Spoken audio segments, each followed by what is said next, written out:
ये बारिश का मौसम है। बारिश का मौसम यानी कि बीमारियों का मौसम। जी हाँ दोस्तों, इस मौसम को बीमारियों का मौसम मैं इसलिए कह रहा हूं क्योंकि इस मौसम में सबसे ज्यादा लोग बीमार पड़ते हैं और इनमें बच्चे तो सबसे ज्यादा ही बीमार पड़ते हैं, लेकिन बड़े भी इन बीमारियों से बचे नहीं हैं। देखा जाए तो पूरा अस्पताल मरीजों से पटा हुआ रहता है। आखिर क्यों ऐसा होता है? आखिर क्यों इस बारिश के मौसम में ही सबसे ज्यादा लोग बीमार पड़ते हैं? आखिर क्यों हम लोग अपने बच्चों को या अपने परिवार को नहीं बचा पाते हैं इन बीमारियों से? इन सारे सवालों का जवाब हमारी इस वीडियो में है। आज का मेरा ये वीडियो इसी विषय पर है। आज का मेरा वीडियो पूरा देखें और तब आप जान पाएंगे कि आखिर इस मौसम में सबसे ज्यादा लोग बीमार क्यों होते हैं और इनसे बचने के उपाय क्या हैं। दरअसल बात यह है कि बारिश के मौसम में जो सूक्ष्मजीव होते हैं वो सबसे ज्यादा सक्रिय होते हैं। ये बारिश का मौसम इन सूक्ष्मजीवों के लिए सबसे ज्यादा अनुकूल होता है। साथ ही साथ इन सूक्ष्मजीवों को एक संक्रमित व्यक्ति से, एक मरीज व्यक्ति से, एक पीड़ित व्यक्ति से एक स्वस्थ व्यक्ति तक ले जाने वाले जो वाहक होते हैं जैसे मक्खी और मच्छर, उनके लिए भी यह मौसम सबसे ज्यादा अनुकूल होता है। सूक्ष्म जीव यानी कि ऐसे जीव जिन्हें हम नग्न आंखों से नहीं देख सकते, जैसे वायरस, बैक्टीरिया, प्रोटोजोआ और कवक।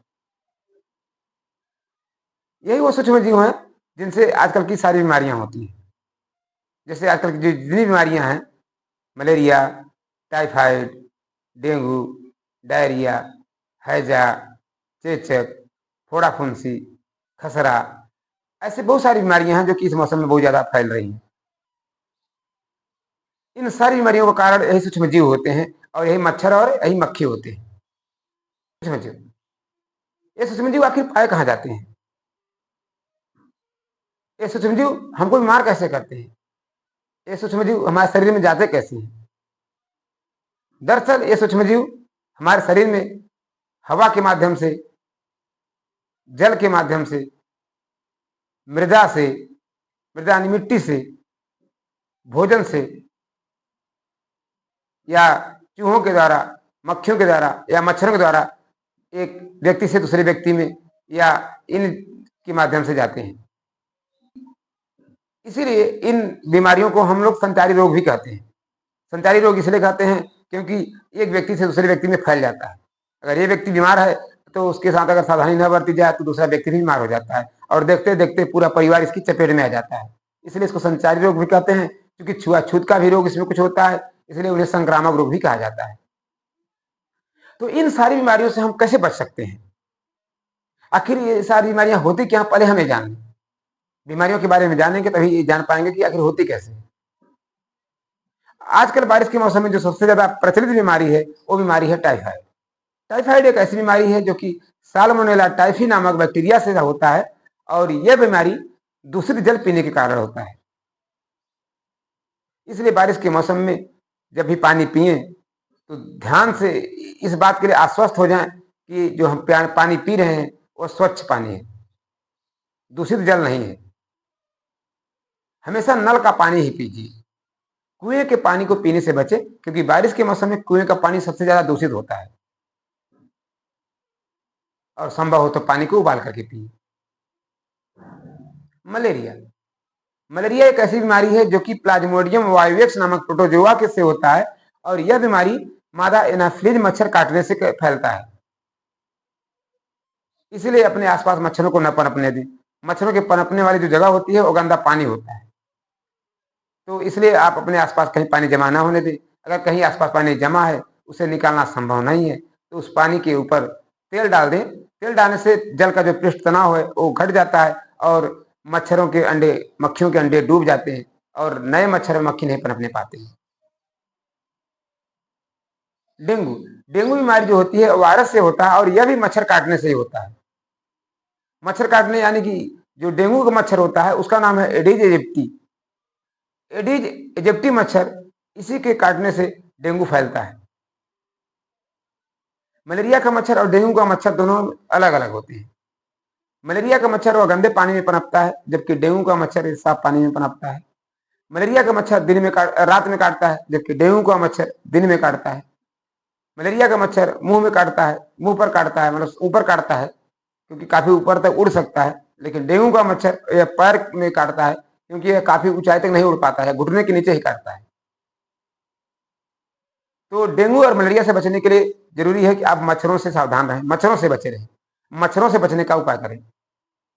डायरिया, डायरिया जिसे कि फूड पॉइजनिंग भी कहा जाता है, यह क्लोस्ट्रीडियम बोटुलिनम नामक बैक्टीरिया से होता है और यह बीमारी दूषित भोजन खाने से होता है। दूषित भोजन यानी कि खुला हुआ भोजन रखा हुआ है, उस पर मक्खी बैठती है जो कि क्लोस्ट्रीडियम बोटुलिनम बैक्टीरिया को छोड़ती है वहां पर, और ऐसे भोजन खाने से आप बीमार पड़ जाएंगे। और इस बीमारी में उल्टी दस्त होता है। उल्टी दस्त होने के कारण आपके शरीर में डिहाइड्रेशन हो जाता है, यानी पानी की कमी हो जाती है, और पानी की कमी हो जाने के कारण आप बेहोश हो सकते हैं, मूर्छित हो सकते हैं, यहाँ तक कि सही समय पर इलाज न किया जाए तो प्राण भी जा सकती है। सॉरी, इसलिए आप दूषित भोजन खाने से बचें।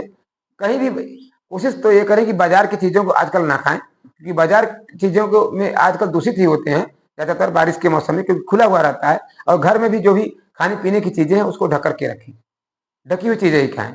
संभव हो तो हमेशा ताजा खाना खाएं। हैजा, हैजा यानी कॉलरा। कॉलरा विब्रियो कॉलेरी नामक बैक्टीरिया से ही होता है, और इसमें भी उल्टी ही होती है, और इसमें भी डिहाइड्रेशन ही होता है। और जो कॉलरा की बीमारी होती है यह भी दूषित भोजन खाने से होता है, या आसपास की गंदे वातावरण से भी होता है। जो एक अन्य बीमारी है पेचिस, जो कि हमारी आंतों को प्रभावित करती है। पेचिस बीमारी एंट एमीबा हिस्टोलिटिका नामक प्रोटोजोआ से होता है, और ये एंट एमीबा हिस्टोलिटिका जो प्रोटोजोआ होता है वो मृदा में पाया जाता है। और मृदा में पाए जाने के कारण अगर आप कोई भी काम करते हैं, आपका हाथ गंदा है, आप अपने हाथों को साबुन से नहीं धोते हैं, उसके बिना साबुन से हाथ धोए खाना खा लेते हैं, तो आपके हाथों से चले जाते हैं आपके हाथ में, और आपके हाथों को प्रभावित करते हैं। इसीलिए जब भी खाना खाएं तो साबुन से हाथ धोएं। शौच से आने के बाद और खाना खाने से पहले हमेशा साबुन से ही हाथ धोएं। ये सारी बीमारियां जो बरसात के मौसम में होती हैं, ये सूक्ष्म जीवों के कारण होती है। इसीलिए आजकल की बीमारियों से बचना है तो सबसे जरूरी चीजें हैं कि हम सूक्ष्म जीवों को से बचें। और सूक्ष्म जीवों से बचने का जो सबसे शानदार उपाय यही है कि आप वातावरण को अपने स्वच्छ रखें, साफ सुथरा रखें, क्योंकि साफ सुथरा रहेगा तो हवा भी आपकी शुद्ध होगी। हवा में ये सब बैक्टीरिया या सूक्ष्म जीव नहीं पनपेंगे, तो इससे कई बीमारियां आप बच सकते हैं। जैसे फोड़ा फुंसी है, खसरा है, यह भी हवा में जो सूक्ष्म जीव पाए जाते हैं, जैसे कि फोड़ा फुंसी होता है कवक द्वारा, खसरा है वायरस द्वारा। ये जो होता है ये हवा में पनपने वाले सूक्ष्म जीवों के कारण होता है। तो हवा में सूक्ष्म जीवों को पनपने न दें, तो ये संभव तभी है जब हम अपने आसपास सफाई रखेंगे। अपने घरों में, मंदिरों में, या जहां रहते हैं स्कूलों में, वहां हम सफाई रखें। उसके बाद पानी है, जल है, जल को भी हम साफ जल पिए, स्वच्छ जल पिए, संभव हो तो पानी उबाल करके पिए, कुएं का जल पीने से बचें, इससे आप बचा सकते हैं। भोजन, भोजन हमेशा ताजा खाएं। ताजा भोजन खाने से आप, जो कि ताजा भोजन में जो गर्म होता है, गर्म भोजन में बैक्टीरिया या सूक्ष्म जीव नहीं पनपने पाते हैं और आपको स्वच्छ रखेंगे। बाहर के खाने की चीजों से बचें हमेशा।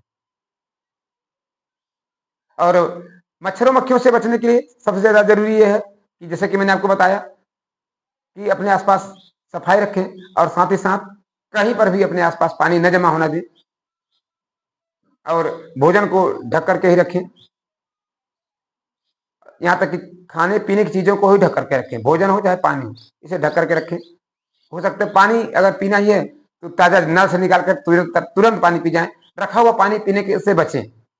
आप शौचालय का ही प्रयोग करें, शौचालय का प्रयोग बहुत जरूरी है। पहली बात तो आप बीमारियों से बचे रहेंगे। दूसरी बात, बरसात के मौसम में जो सबसे खतरनाक चीज ये है कि बाहर अगर जाएंगे शौच के लिए, तो आजकल बारिश के मौसम में बहुत सारे जहरीले जानवर जो होते हैं घूमते रहते हैं, और इनसे आप खतरों से भी बच सकते हैं। ये प्राणघातक होते हैं। अगर कहीं सांप वगैरह, बिच्छू या जो जहरीले जंतु होते हैं, इनके काटने से आप लोग बहुत सारे समाचार पत्रों में पढ़ते होंगे, और इनके कारण बहुत सी लोगों की मृत्यु हो जाती है। तो इन सब से बचने का भी शानदार उपाय है कि आप घरों में शौचालय बनवाएं और उसका इस्तेमाल करें। तो कैसा लगा हमारा ये आज का वीडियो? उम्मीद है आपको ये पसंद आया होगा, और आप ये जान पाए होंगे कि आखिर इस मौसम में बीमारियां इतनी सारी क्यों होती हैं और किन के कारणों से होती हैं, और ऐसे हम इससे बचाव कर सकते हैं। और इन सारे चीजों के बारे में आप कमेंट जरूर कीजिएगा, ताकि हम समझ पाएंगे कि आपको क्या अच्छा लगा और क्या इसमें सुधार की आवश्यकता है। धन्यवाद।